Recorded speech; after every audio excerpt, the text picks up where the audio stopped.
A.C.E.S Junkyard Podcast, telling pilots to remember their 3 R's: refit, reload, and rehydrate.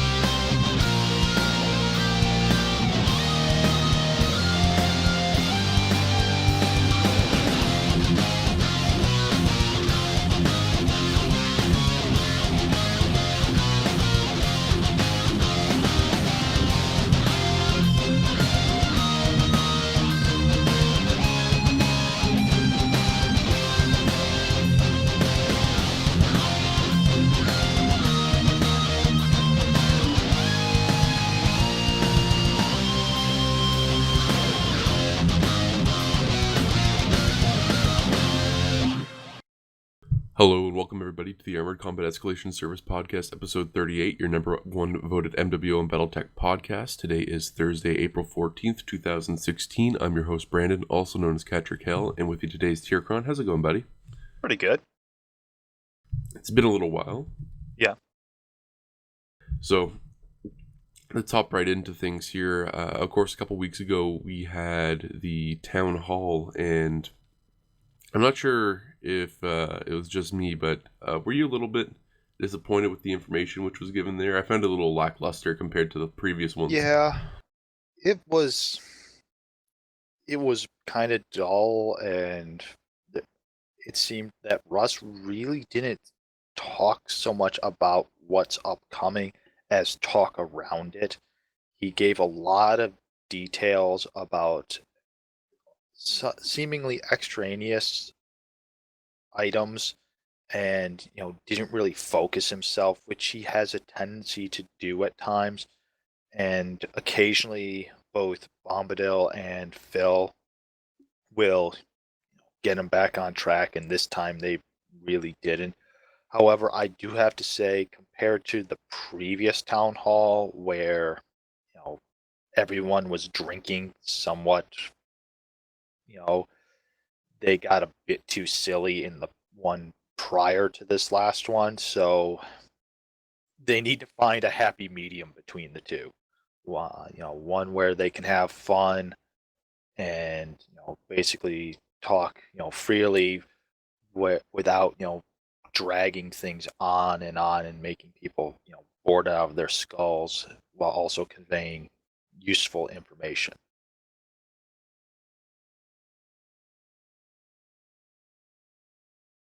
Yeah, and I mean, I don't know if, like I said, it was not just you, but like there seemed to be not a whole lot. There's a couple things touched upon, but usually they have a lot of information kind of thrown all over the place. But this one seemed really confined, in my opinion, for information. It was a lot of like Phase 3, and of course like a couple things we'll talk about later, such as like the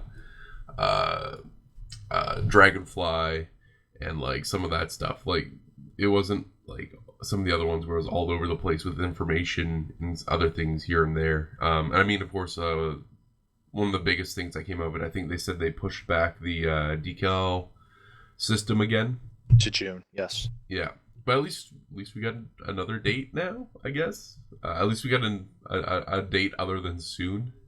Yeah, that's something's better than nothing.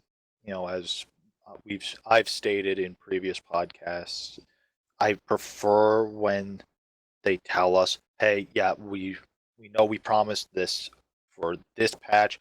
Unfortunately, we hit a couple bugs, or it's not working exactly as we intended, or we want to include it also with this feature because they pair nicely with one another, and so we're going to have to move the date out." When they tell us stuff like that, I don't begrudge them that. So long as they explain things. It's when something happens and we just get silence that makes it very frustrating. So I'm glad at least we got something of an explanation from it, and I'm okay with it because of that. Yeah, one of the things I did enjoy hearing about though, is the changes to the smaller engines. Like I think the example he gave was the Locust with the XL 180s and stuff like that, and improved heat dissipation. Yeah, Um, this is something I think I talked about on NGNG. I wrote an article about it. How I think some of the lighter mechs, like the Commando and the Locust and stuff like that, would benefit if they removed like the 10 heat sink capacity. Now, I think he said that they're going to still need 10 heat sinks, but I think they're getting, what is it? I think something like 10. The 10 heat sinks will be like boost or something like that. the 10 heat sinks will actually work as double heat sinks, so they will get the full double capacity and heat dissipation. So the your 6 small pulse Locust or your uh, I don't know, your 3 large pulse urban mech will not be overheating every time you alpha 2 times. So it's I, I I'm okay with the change because it doesn't affect all light mechs. It just affects those that use mech, eh, the smaller engines that are available. So it's pretty much going to center around mechs that are around 20 to 25 tons. One or two 30-tonners might be affected, but not by much. And there, it's pretty much the urban mech is the one that comes to mind, just because its engine size. They had to go and redo the engine algorithm because of the really really small engine that it initially uses. Because it only, if you run it stock, it is has no speed. It's like 32, I believe. So the so it's not a major win across the board for light mechs. Arctic cheetahs, fire starters, ravens, even they're not going to be getting a lot of help because of this change. But as you said, I kind of think some of the problems with a few of these smaller light mechs, the 20 to 25 tonners, is the fact that they have to carry 10 heat sinks when they either don't have the crit space once you put in Endo, Pharaoh, and an XL engine, or they don't really need all 10 of those heat sinks. I think specifically of the stock, the main Locust that uses the ER large laser. It only uses the single ER large laser, and needing 10 heat sinks. It's I think it actually goes beyond the the heat threshold of two. It you don't see it when you are in Mech Lab, because two is you get to two, it basically stops. It doesn't calculate any further. But the addition of 10 heat sinks, or the addition of extra heat sinks to get to 10, not only takes it to two, but takes it past two if you do the math correctly. So if this was tabletop, that mech would be, incredibly, incredibly heat efficient. You could fire that laser constantly and really never have to worry about heat. You could be moving across tabletop and not suffer a heat penalty while firing. So it's it could help, but I don't think it's going to help that much. Most of the mechs that are going to benefit from it are not played all that much anyway, so I don't see this really changing that fact. And again, it's not really the heat that bothers those mechs. It's more of the tonnage limits that are on them. Yeah, like the it's crit space, it's tonnage limits, it's hit boxes, it's armor. Some of those mechs, they're just in higher tier play and in comp play and in even faction play, the higher tier faction play matches, you're not going to see these mechs used, predominantly because they aren't as good, or they're not even close to being as good as other mechs are. Occasionally, you see a locust being taken out, but the person who's taking it usually is, you know, they never let off the throttle. They are constantly moving, and even then, they they're not as dangerous as that Arctic cheetah, even though they might be carrying a similar payload.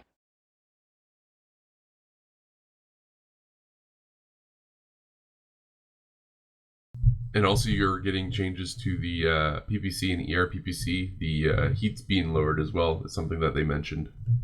Yeah, which I'm okay with, mainly because PPCs are pretty underutilized. We had them out. PPCs have this weird history in MWO of either being used all the time by everyone or not used at all. And I can think all the way back to when the game first came out in closed testing. You had mechs like the 6 ERPPC Stalker, which was dangerous as heck if you ran up and ran into it. The Then that got, things got changed and PPCs kind of went away for a while. Then jump sniping became a thing where people realized, hey, PPCs, ERPPCs have similar velocity as AC5s. We can put them on the Highlander, we can put them on the Victor, and we have a nice punch with minimal risk to ourselves once we learn the mechanics of it. So they became a thing.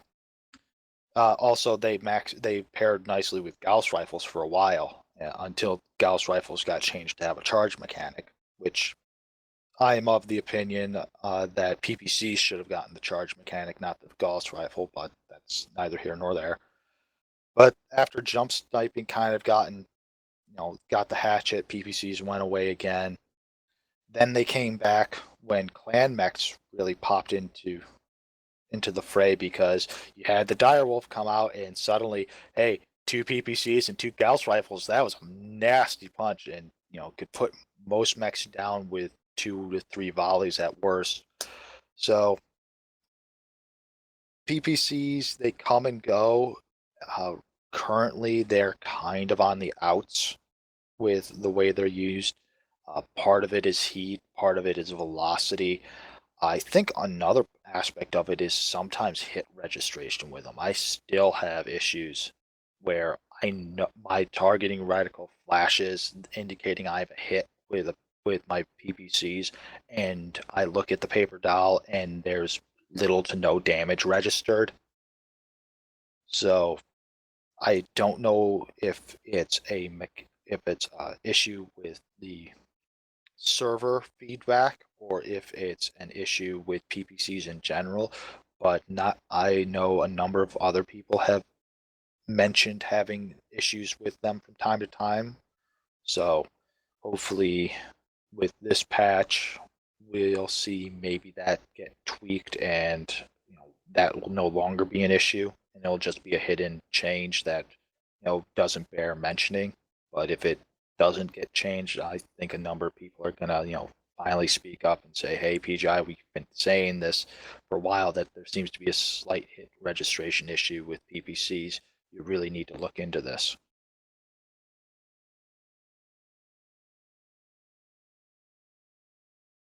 Other than that, there's a couple things coming up in the next couple months. I mean, the rescale they said is June, and I think he said the new Frozen City map is aiming for June as well.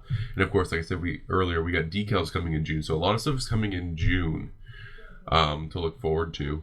But I really hope they don't change Frozen City all that much, or at least leave Frozen City in the rotation, kind of like what they did with, oh geez, what was not the last one, the one before that, the other winter map. Oh, Forest Colony Snow. No. Give me 1 second. Alpine. Alpine, yes. Okay, Leave yeah. Alpine in rotation, just like they did with. But yeah, I don't want the old Frozen City to go away and replace with a new one, because in my opinion, Frozen City is probably one of the better maps in the game. Well, the thing is, if you replace Frozen City, you're replacing 2 maps. and because you have Frozen City daytime and you have Frozen City nighttime, and with the way they've been going with maps having dynamic weather and time of day, I could easily see both of those getting taken off because of the new one coming out. My main hope for the new one is that they reroute the tunnel so that it's a little bit more difficult to detect someone in the tunnel. You can't just post a mech on that corner with seismic and immediately know. I feel like the tunnel is meant to be more of a sneaky tool to be properly utilized. So having it curve away and having something of a barrier between detection from seismic there would help. Similar to how General Alley, it kind of lends itself to that. You can easily slip if you have light pilots that are coordinated and brave enough, they can easily slip down General Alley, swing around the cliffside, and be in the flank of a enemy while they're massing, and it can give you a lot of a big advantage pretty quickly. Uh, but considering how they've redeveloped both River City and Forest Colony, I'm not too worried about a redevelopment of Frozen City, predominantly because they keep the core bones of those maps alive in the new versions of them.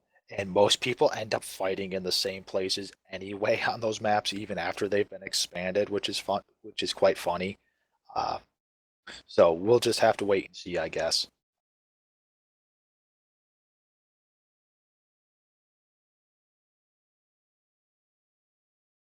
And of course, they also mentioned that after Phase 3, which I don't think they've got a whole lot into, but Phase 3 is soon-ish, I guess, along the way. Phase 3 is this coming patch on Yes. on the 19th of April. Yes, and then it'll be probably 3 hot fixes afterwards before it works. Yeah, well, we'll have to wait and see, but there are going to be some major changes to CW, Oh yeah, to Community because Warfare, which I mean, how long ago was there that demo reel kind of what they wanted to do? Or they had like the it wasn't too long ago. Was that their not their anniversary party that they had there? If you remember, they had a reel of stuff for Community Warfare Phase 3. yeah. They also talked about it a little bit at Steam launch of what their plans were. So there's a couple things that were mentioned at the town hall for Phase 3 that I'm not entirely sold on. One is the recruitment fee, which is a graduated fee. So if it's a larger group, it costs more for recruiting. But if it's a smaller group, it costs less. I'm somewhat okay with that. But I kind of wanted them to be a bit more clear on what the fee actually entails. Does the person who is applying to a unit have to pay it? Does the unit have to pay it? Do both? They really didn't say one way or the other, or if they did, it was very quick and I missed it. And I've listened through the town hall now 3 times. So the I understand what they're trying to do of break up large units that are way too large for practicality purposes of the game in order to have more smaller units, but I don't know if the fee is actually going to do it because a lot of these large groups have massive unit coffers to cover fees. So it's really going to depend. I don't think most units are going to complain about it, but it's just an odd little thing that they're throwing in there, and I wish they had given greater details on what it actually will entail.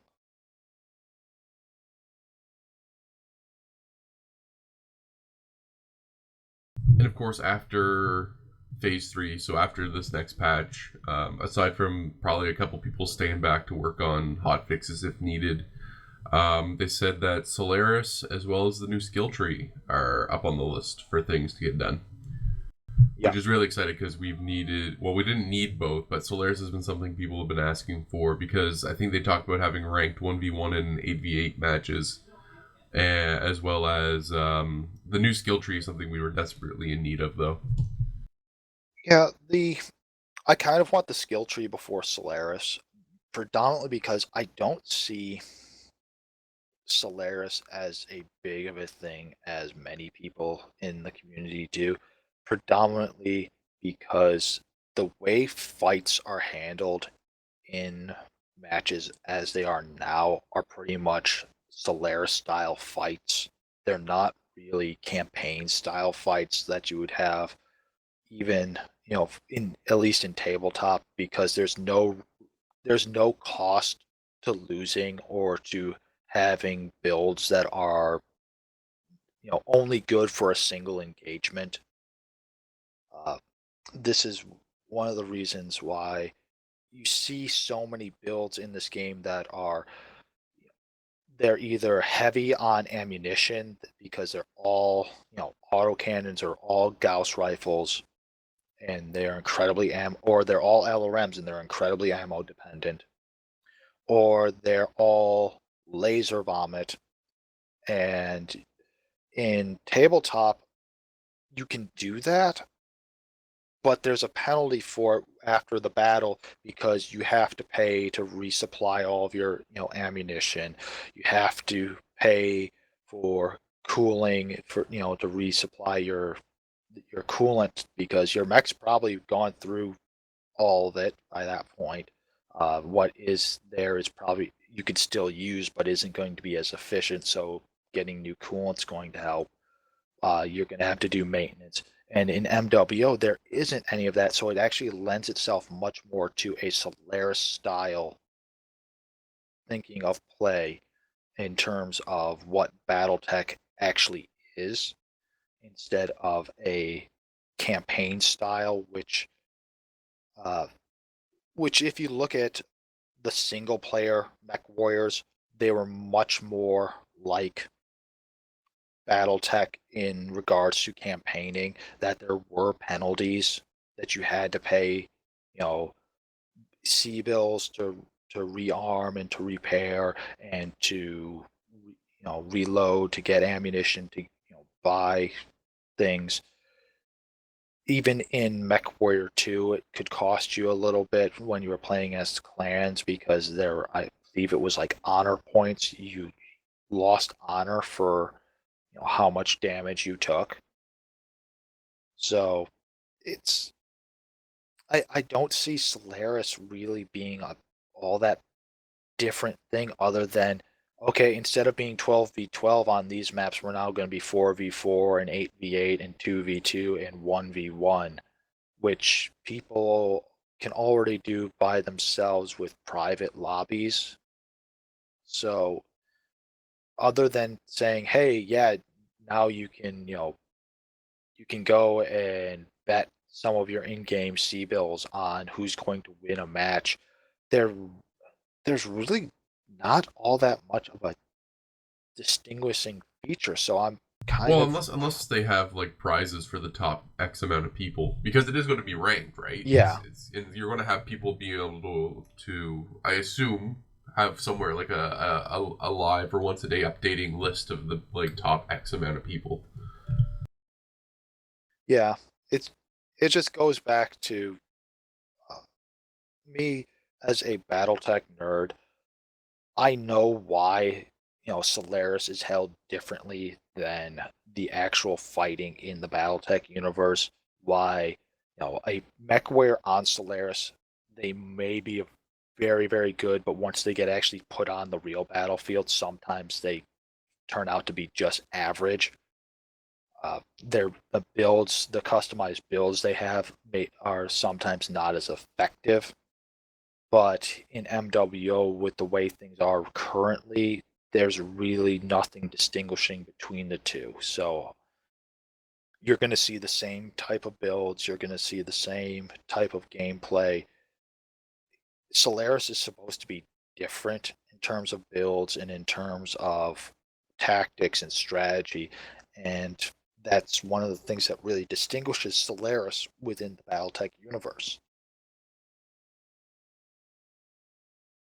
So I don't know. I'm not sold entirely on Solaris as it stands. I'm hoping that as we get closer towards it, with when more details are released, we'll have a better overall idea, and maybe that will sway me. But as it stands right now, I'd rather they focus on the skill tree and actually making a real skill tree rather than focusing everything on Solaris. Well, yeah, and I mean, I have a thought that, or I think at least that probably not the same people would be forced to work both. That they could probably have enough people to work both of them at the same time, I would assume. Because I mean, they also mentioned during the town hall that they just hired at least 2 new map workers, and like a whole bunch of other people are joining the team. So the team is growing, so they probably might have enough to balance both. But I think that's all like the major stuff aside from what we'll transition to here next, which is the Viper / Dragonfly announcement and the hoorah about that. Was there anything else in the town hall? In terms of weapons that are getting tuned, PPCs, ER-PPCs we mentioned, but LBX autocannons are also going to be tweaked a little bit. Their cluster spread is going to be tightened a bit to give them a better focused damage, which I'm kind of okay with, but I still want them to up the crit chance with them. I think that would make them more viable. There's going to be a quirk pass done on the 19th as well. It's not a major quirk pass. It's only going to be a number of variants are going to see some positive quirk changes. They really didn't allude to that beyond that issue. Get domination, the game mode is going to have a couple map adjustments done here and there. Mainly the timing and object placement being addressed for the game mode, because some people were finding that with where the domination point was placed, while on the map and on paper it's equal distance for the starting points of both teams, because of actual terrain features, one team is sometimes at a disadvantage in getting to the domination point first or at the same time as the other team. So they're taking that into allowance and going to make adjustments based on that. And then another thing they mentioned is premium time. The premium time reward boost is going to be changed a little bit. You can now spend 50 MC to boost your rewards if you have premium time running. So you can get more than what you already are getting if you want. I'm sorry, not if you had premium time running. If you don't have premium time and you are in a match and you have an exceptionally good match, you can then spend 50 MC at the end to get the rewards that you would have gotten if you had premium time running. So it's for basically all those people out there that don't have premium time, that need the C bills, they need the XP, but they can't afford to buy premium time in the current amounts that are available, that they can at least get some of the rewards of premium time for if they have exceptionally good matches. Yeah, but I think because it's what 100 MC. No, they changed it 50. Okay. Yeah, is it still 50? Is it 50? It's going to be 50 MC to boost your rewards. That's still a chunk of change, though, in my opinion. Yeah, overall, it's not something you're going to be wanting to do every match or even every exceptional match you have, and I think that's the hook, for those people. Yeah, I mean, yes, you have to have a hook and everything like that, but like even 10 per match, like just like the consumables, like the premium consumables and stuff like that, like 10 a match, it will still rack you up a good amount. Even if you have like, if you have 10 good games, that's still 100 MC, and that's still like what, like almost like $5-6. Yeah, that's That's like I said, at 10 MC per match. Like, and it's pretty easy to get 10 good games at least in my opinion. Probably a week or two. yeah. Like I'm talking like the most basic person going in, not someone like myself or like Juju Shinobi or something like that who has good games a good amount of times, but like on average of what I see people play at, like you probably will be able to like find at least 10 good games. I can guarantee you like 10 good games in 2 weeks, so 5 a week roughly. And then it also goes to what does a person consider to be a exceptionally good game? For you, me, and many veteran MWO players, an exceptionally good game is when you are close to or have broken 1,000 damage, and you've done your match scores higher than 500. So, but for other people, and I've been seeing this actually been debated on the forums, it's when they've broken 200 or 300 damage and have a match score of at least 200 to 300. So it's one of those things that's kind of subjective of what people consider to be a great match for themselves. And it also changes depending on what type of game that you're playing. If you're like me and you're getting thrown into a lot of tier 2 and tier 1 matches with groups, you might not get a ton of exceptional matches at times, because when you get to that level of play, you have a lot more people working well together, so you split damage and match scores much more evenly than if you were playing lone wolf, or if you were playing against a much disparate team. So it's here and there at times, and it's definitely one of those things that you don't necessarily know of what people consider to be the exceptionally good matches for themselves. So, I mean, if you're going to spend the money on the exceptional matches and whatnot, I'd be tempted to say take $5 and or take $10. I think it is. I'm not sure. I don't know what I'm talking about here. Give me a second. The tournament support pack. Buy that. That gives you 10% experience. Yeah. Like for like 6-7 months. Like that's insane. Yeah.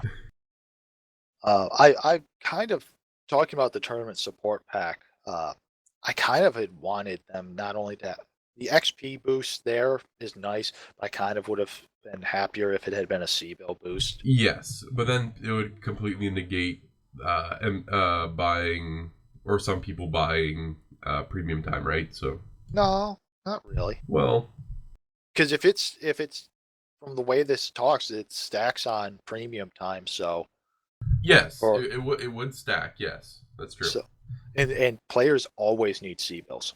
I've never met a player that goes, "Oh yeah, I've got plenty of C-bills. I don't need any more." Morgana. I've never heard that. I've never heard any serious MWO player ever say that with a straight face that, "Oh, I've got all the C-bills I need. I don't need a bonus to get me extra." That is fair. Also, I do like how they're doing the tournament support pack. I will say that having a big long period in which you can buy the pack and get a bonus boost to stuff, as well as some other stuff thrown in there, I think it's a good idea. It's primo. And some fun stuff that's included in there. You get a tournament medallion. You're going to get a little Overlord drop ship for your cockpit item. You're going to get a special war horn, which they've only described as globe. Don't know what that's necessarily going to mean. You get a special badge that you can wear, put on your forum profile, and you'll also get a special title which is called the Patron. So it will go up in the gift store this coming Tuesday. Yeah, I was gonna say the 19th, isn't it? Yep, and it runs all the way to at least the XP boost runs all the way till December 3rd. So yeah, that's a good amount of time. Yeah, for $10, like that amount. Because like, if you're a new player coming into this game, I've always said the first thing you should buy if you decide to throw down money is premium time. I'd be tempted to say buy this instead. I know you're not going to get the C-bill bonus, but you're going to get a big long run of experience, and mastering mechs is very important. And then I'd buy premium time after that. Yeah. So it's and from what it said on the page for this tournament support pack, it's $10, and half of that goes into the prize pool for the tournament. So That's very common for many games there now. yeah, so you will be helping to support the tournament and the people that are playing in it. Uh-oh. And You know what this means, Tierkron? what? Someone over on somewhere is probably going to figure out how many people bought packs based on the new prize pool. And then they're going to say the game's dead. But that said, they've also Russ also said that you can gift the tournament pack. So someone could buy, 10 of them and keep one and gift out the other 9. So it's not necessarily going to tell you how many people bought them. It's just going to tell you how many of them were sold. Dead game. Let's talk about the Viper and the whole controversy that went up around it as well. Yes, the controversy. Everyone hates those little scraggly hands that are coming for you. The Viper. Viper's actually an interesting mech. It's a smaller Omni mech. It's a medium. It's a 40-ton Omni mech. In the lore, it was developed by Clan Firemandrel, which they are one of the smaller, poorer clans. They don't have as much material wealth as some of the larger clans like Clan Jade Falcon and Clan Wolf. So they came late to the table when it came to developing Omnimechs. The Viper is their premium Omnimech that they have built in-house. It's from a tabletop perspective, the Viper / Dragonfly is a very good mech. It is fast. It is incredibly agile because it has 8 jump jets, and it can pack a nice punch in its weapon loadouts that allow it to deal with enemy mechs, enemy vehicles, and enemy infantry. So it's a very well-rounded balance in most regards. That being said, the Viper, as it stands for MWO, could be a mixed bag. Well, I mean, the big controversy was that the best variant of it is locked behind a paywall, and by that I mean the Medusa, the hero mech. But then again, we also don't know how hero mechs are going to work either. So this is where it gets iffy, because I would perfectly be okay with the Medusa, because people are mad because the best pods are on the Medusa, right? So if you don't own it, people don't know if you're going to be able to get the pods if you don't own it, right? Yeah. The question comes down in my thing are the pods going to be locked to the Medusa? Is it going to be locked down? Will it even be able to change out its Omni points and stuff like that? And really, I hope not. I really do hope that it's locked down and that you can't change out pods, because then it keeps the hero mechs from being abused, at least on the clan side, and in my opinion. Yeah, I mean, the big thing for the Medusa is that each arm has 3 energy, whereas for the other Vipers, the C has 2 energy in both arm, the Prime has 2 energy in the right arm, and the D has 2 energy in the right arm. And so it's only in the Medusa that you get more than 2, you get 3. So for anyone, But everything about the Medusa is just meh. Like yeah, that's literally all it has going for it, and that's why I'm saying like, if hero mechs for Clan Omnis are locked down, that is fine because then all the other Vipers are then kind of back in check, yeah, um, and people won't have a reason to complain about it. yeah. I saw that G-Man had did his did a write up per usual on the Viper of theory crafting around it, and unfortunately, looking at it, they're not all. They don't really excite me all that much.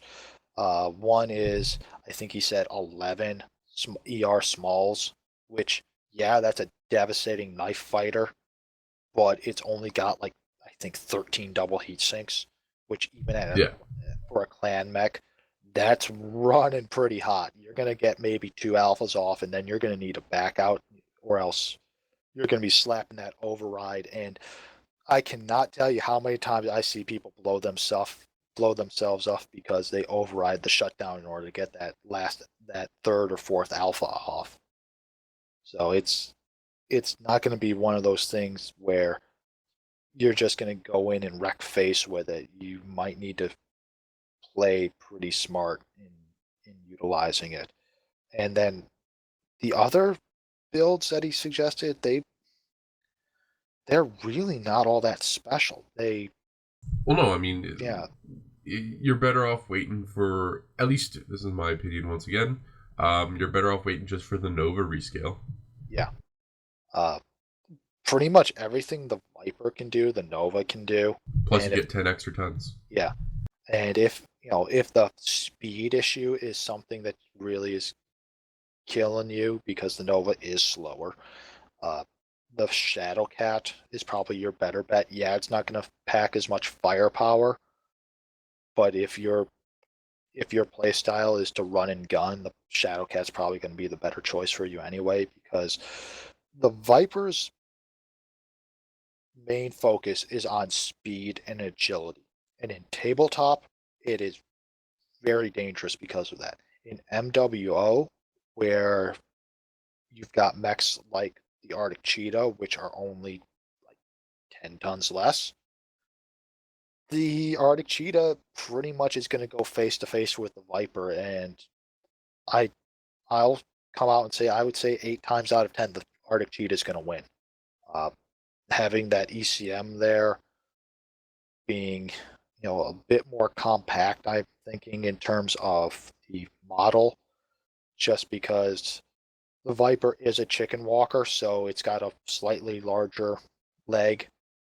It definitely has a larger center torso because of that big jutting beak that it has. I'm I'm thinking that serious players are not going to give up their Arctic Cheetahs in order to pilot a 40-ton medium. They're gonna stick into a smaller mech, and if they have the extra tonnage, if that they can jump into a medium, they're probably gonna take a Stormcrow still, maybe the Nova, if depending on how the rescale goes. So I'm gonna say the Nova after rescale, at least as in my opinion, might be getting a lot better. It's yeah, still gonna run hot, and it's still gonna be a niche role, but at least you're not gonna get like everything blown apart with one quick pass of a laser as you used to. and part of this comes back to mech availability, which was talked about in the early days of MWO and got talked about slightly at the main launch event, that in BattleTech, mechs, while ubiquitous, not all designs are readily available, even for mercenaries. Uh, you don't see many dragons out of the service of the Draconis Combine. You don't see many victors outside the service of the Capellan Confederation and the Federated Sons. You don't see many Orions outside of the Free Worlds League. there's a number of mechs that their availability is limited, and that is true also for clan mechs, for omni mechs. Uh, Mechs like the Timberwolf, while very popular, is predominantly found in Clan Wolf, Clan Smoke Jaguar, not really in Clan Ghost Bear and Clan Jade Falcon. The Summoner and Hellbringer are found predominantly with Clan Jade Falcon, somewhat more so the Hellbringer found with Clan Smoke Jaguar. The Ebon Jaguar is pretty pretty much only Smoke Jaguar uh, until you get much later on after the Smoke Jaguars are annihilated. Oh, the Ice Ferret and a couple others, are more exclusive. Even the Viper. The Viper, according to the BattleTech lore, starts out starts out exclusively as a fire mandrill design and only expands outward into the other clans after Clan Ghost Bear wins the production rights for it, and from there it starts spreading out more. But the concentration of them is predominantly with Fire Mandrill and Ghost Bear. So some of these mechs, yeah, they look great, but you might, if you were actually in the BattleTech universe, you might not have access to them. Which in MWO, where you can buy any mech at any time if you have the C bills or the MC for it, isn't an issue. So people that are dropping in, community warfare especially, what's going to be pretty much on the other side guaranteed because everyone has access to it. So the chances are very good that you're only going to see these mechs. I kind of wish they had stuck more to their guns on availability when it comes to community warfare and faction play, that certain mech designs shouldn't be easily available for those dropping for that faction. Um, Maybe put in a thing where, bringing that design eats up like an extra 20% of the tonnage available for you in your drop deck or something, because that mech is not easily available, and because of that, they have to make special leeway for it. I don't know, but I kind of wish they did something with it, because that would give some more variety to drop decks and to how people play depending on what faction they're in. Yeah. And that would be one of those things where, as a clan player, yeah, you might choose the Viper instead of the Shadowcat or the Nova, because if you want the Shadowcat or Nova, you're going to have to pay a penalty in terms of tonnage for it, because it's not those two mechs aren't readily available for your chosen faction. And the same thing with the Stormcrow. The Stormcrow's not readily available, so maybe you have to take an Ice Ferret instead. The only problem I can see with that is people would flock to the clans, stuff like that, with the meta mechs, though. Like, people would probably primarily be going to the one that allows you to take the Timberwolf and stuff like that. Yeah. Like, and the Direwolf and stuff like that. But like, that's fine.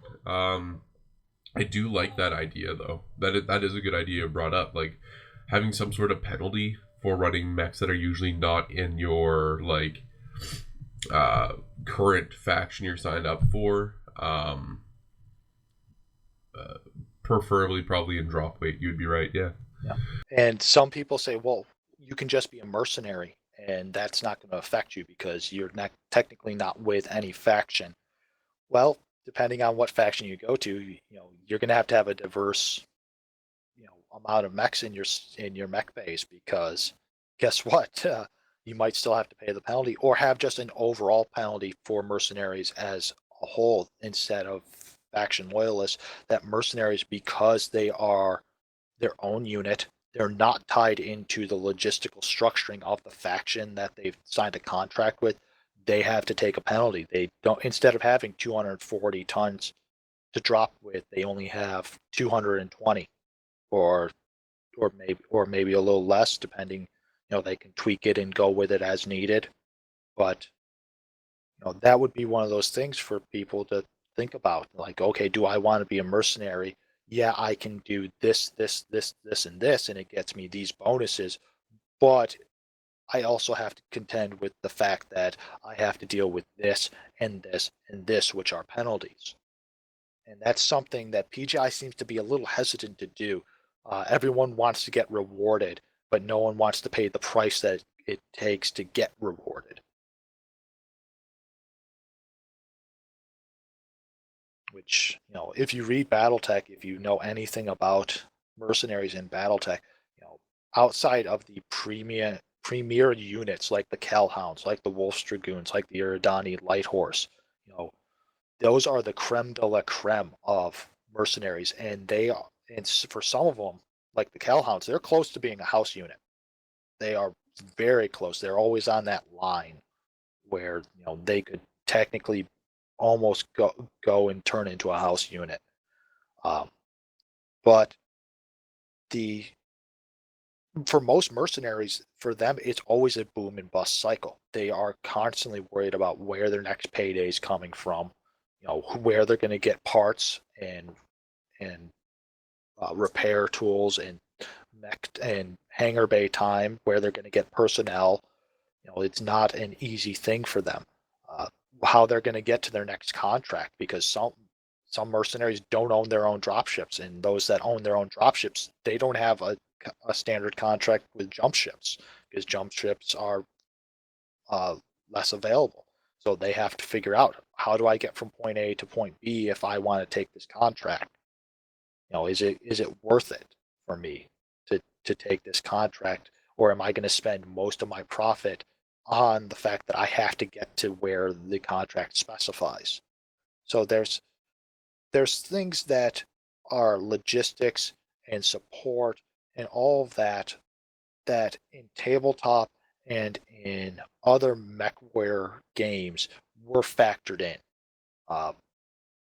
And in MWO, they aren't being factored in, and that allows for people to kind of run roughshod at times over the system and game the system way too much to their advantage. Yeah. And I know people don't like getting penalized for things, but sometimes people need to suck it up. I want to pull it back to the Viper here for a moment, but something that they continue to do, and will be interesting to take a look at the Inner Sphere mech that gets announced there soonish for the next pack or whatever. The Ultimate Pack that includes everything is still sitting at the same price as if you were to buy the Collector's Pack plus the add-ons altogether. So it's sitting at $70. If you buy everything separate, it's $70, right? Yeah. So I still think they should do like a small discount on the Ultimate Pack to encourage more people to buy it. So even knock it down $5-10. Yes, that's $70 for, what is it, 5 mechs is kind of ridiculous, especially when you consider some of the 6. small. It'll be 6. Yeah. Okay. Sorry, 6. I forgot about the fact that it also has the hero in it. So it's it's about $11 a mech, roughly. Yeah. That when you think back on it, that's in line to what the original Founders packs were, when because you only got 4 mechs instead of and it was, what was it back in the day? It's like $80, $100. Clans went in $30 intervals. Yeah, so. No, I'm talking Founders, not Invasion. I'm talking the original Atlas Punchback. Oh, I'm trying to remember. It was so long ago when I bought 2040, or no. I want to say like it was 20. Oh, I don't remember. I know the top one was 120 because that's what I bought. So. Yeah, that's the one I purchased as well. So considering that if you bought the top pack, you only got 4 mechs, but you got a ton of MC for it. You got I think it was 20,000 MC. So you could say, looking back on it, it's comparable to what this is, but compared to mech packs that came out following that, like the Overlord pack, the top tier Overlord pack was $80, and you got the Battlemaster, the Thunderbolt, the Shadowhawk, and the Locust, and you got three each of those. So you got a total of 12 mechs for $80. So there's 12 mechs for $80 versus 6 mechs for $70. Yeah, the math doesn't add up there really. I agree with you. They should probably tone it down a little bit for the ultimate pack, or add some premium time, some extra premium time or extra MC in there beyond what you just get for the early adopter rewards. Yeah, but at the $20 value, I will still say for $20 for what you get, it's not a bad deal on any of these packs so far. Like throw in $20, get the 3 mechs. Yeah, I would definitely say if you are really interested in any of these mechs, the $20 pack is probably the way to go. And then if you really want the extra ones, but you don't have the money to pay for them right now, just wait till they come out for C-Bills or MC. I mean, yeah, it's going to be a couple months, but it's not that bad. I know a number of people that have picked up Marauders now that they're out for sale. I know a couple people that have picked up Warhammers now that they're out for sale. I myself, while I didn't pick up Marauders, I'm probably going to pick up Warhammers as soon as they come out for C-Bills. Warhammer's one of my favorite mechs, but I just didn't feel like spending real money on it at the time. And now that it's getting closer to being released for C-Bills, yeah, I will definitely pick it up. So, and I mean, we're talking about July, I think 19th or something like that is the release date on the Viper. So yes, if it follows a pattern, it'll be about three months after. They'll be out for MC, and 4th month, I think, for C-Bills. If it's following the same pattern as like the Marauder and Warhammer. Yeah, because May is Kodiak month, June is Phoenix Hawk month, then July is Viper month. So, speaking of Kodiaks, Cattra, did you see the rendering video stream that was put up by PGI for the Kodiak? Yes, I did. What did you think? I think it looks big and bulky, and it looks sexy, and I can't wait to get my hands on it. Yeah, it definitely looks like it will be a very, very fun mech to play. Once again, it's one of those mechs that, yeah, I kind of wish I had thrown money at it, but I'm okay now waiting for it. It's definitely going to be fun when it comes out. So while I'm a little envious of everyone that was willing to spend money on it, don't worry, I'll get to it eventually and come along and claw your face off. But yeah, I thought that vid was actually very informative for showing, how, what the process is for them to be, to design and implement a mech, which I'm hoping they, do more of these, with as they come out with, the Phoenix Hawk and with the Viper, showing the community, giving them a look behind the curtain of what goes into all of this, especially considering we haven't had a dev blog in a while. Well, no, those have been somewhat phased out for the town halls, I would. Yeah. Well, I kind of like dev blogs because you get to meet other members of the PGI team and learn. Okay, this person works on this aspect of the game. This person deals with designing the cockpits. This person deals with designing camouflage. This person does this.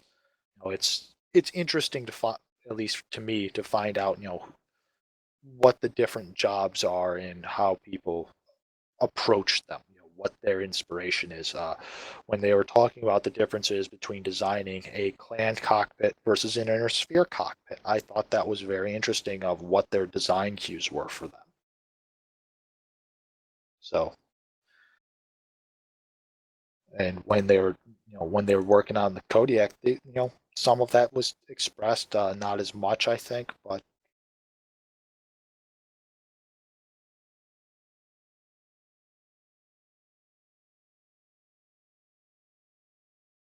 Other than that, I don't think there's a whole lot else to talk about as far as news and stuff like that. It all seems to be pretty. I mean, there's the stock up event, which literally just got announced, which is when you buy MC, you're going to get 30% back, and again, or 20% bonus to MC when you purchase any MC package. So if you get the top package at $100 or whatever, you'll be getting 30,000 MC instead of the 25.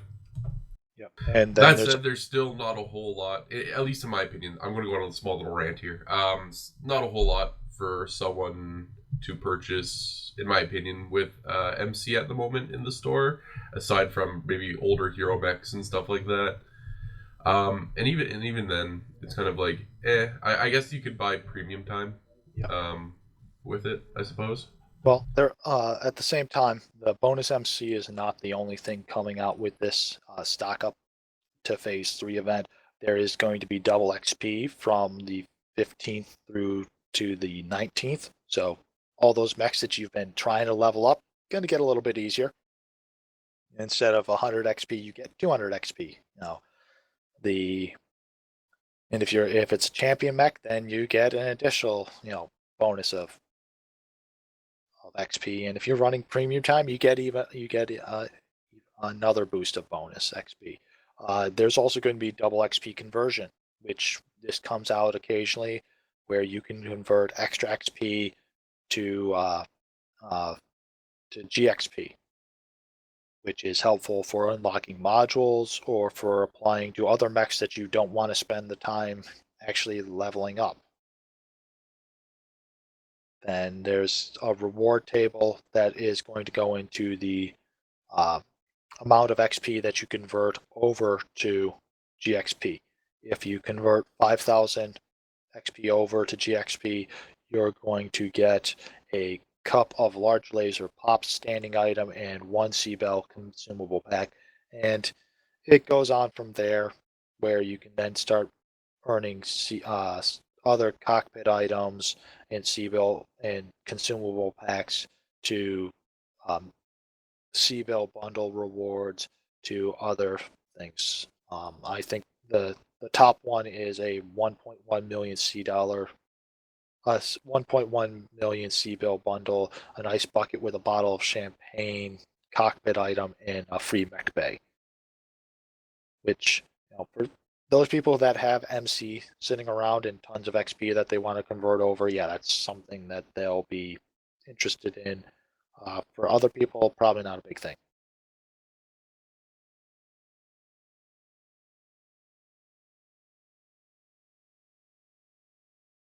That's pretty much it. I think that's about it. Other than lots of speculation going on of to what the next Inner Sphere mech's going to be. We did get a tweet from Russ today. Russ put out a notice that the announcement for the new mech will be next week, and that it will go up for sale on Wednesday, the 20th of April. So look forward to that. In the town hall, he didn't really drop a ton of hints other than saying it is a mech that they have already.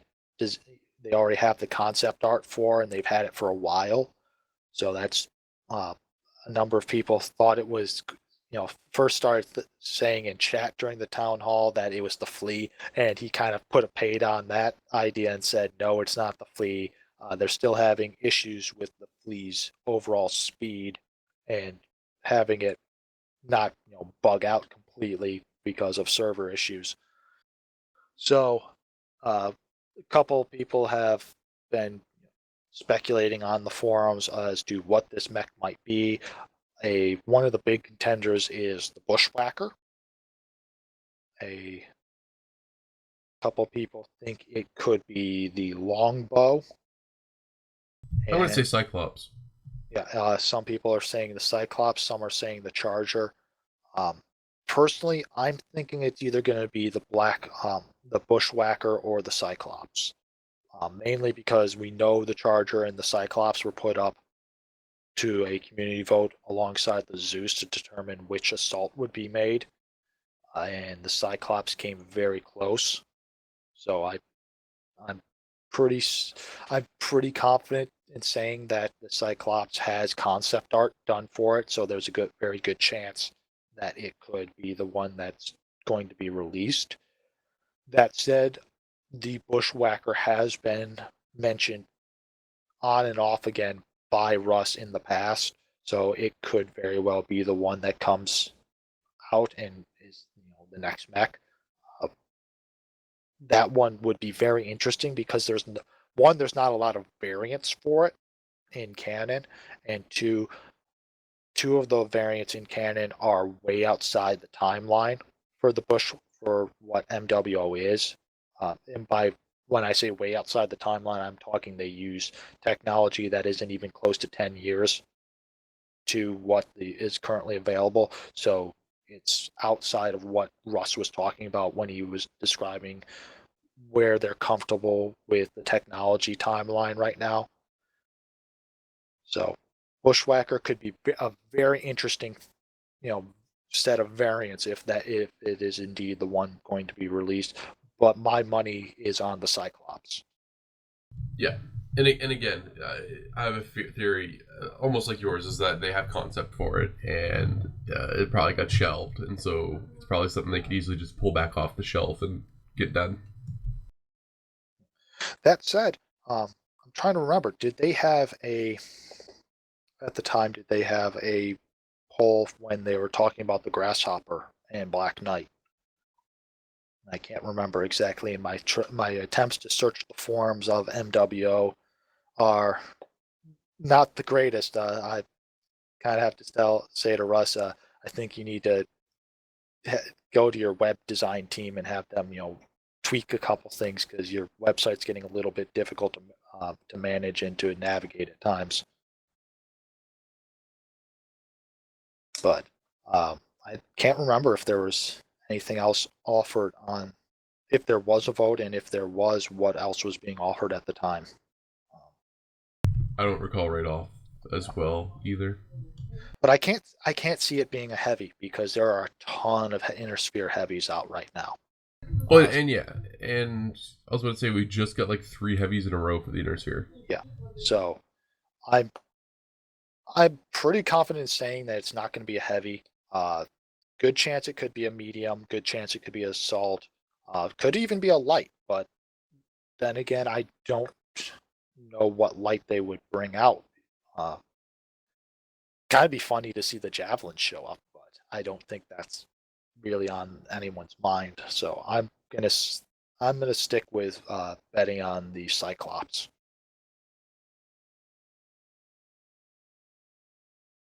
Well, I think we should be able to wrap it up there. I think we got through everything, at least that I have written down. Yep. Most everything on my list. Alright, so thank you everybody for listening to the Armored Combat Escalation Service Junkyard Podcast. I've been your host, Brandon. I want to thank Pierpon for coming out. I want to thank Dazer for just showing up here. So, until next time, Mech Warriors.